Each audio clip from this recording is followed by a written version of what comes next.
కర్కాటక రాశి. ఈ రాశి వారికి మధ్యమ స్థాయిగా చెప్పవచ్చును.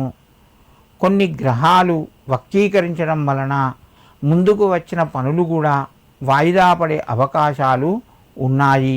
మీ యొక్క ప్రయత్నాలు కొనసాగించండి. దానివల్ల మీకు సమయం పెరిగినా కూడా కొంత కలిసి వస్తుంది. కర్కాటక రాశివారు వ్యాపార రంగంలో కొంత రాణిస్తారు. ఈ రాశివారు ఈరోజు రాఘవేంద్ర స్వామికి నమస్కరించుకొని మీ పనులు ప్రారంభించండి. మీకు మరింత శుభయోగం కలుగుతూ ఉంటుంది. సింహరాశి. ఈ రాశి వారికి ఈరోజు ఖర్చులు పెరుగుతాయి. మిత్రులను కలుస్తారు. శుభవార్త వింటారు. ఆదాయ మార్గాలు కూడా కొంత పెరిగే అవకాశం ఉన్నది. మీరు చేసే పనుల్లోపట శ్రమ ఎక్కువగా ఉండే అవకాశాలు ఉన్నాయి.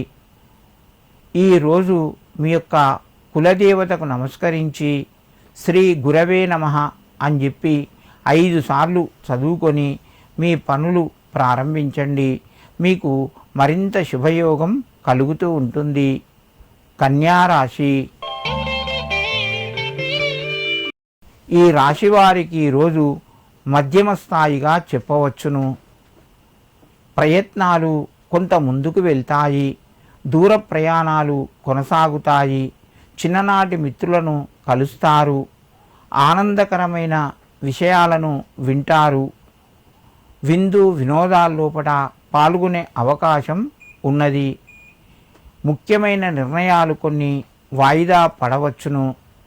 కన్యారాశి వారు ఈరోజు సాయినాథునికి నమస్కరించి మీ పనులు ప్రారంభించండి.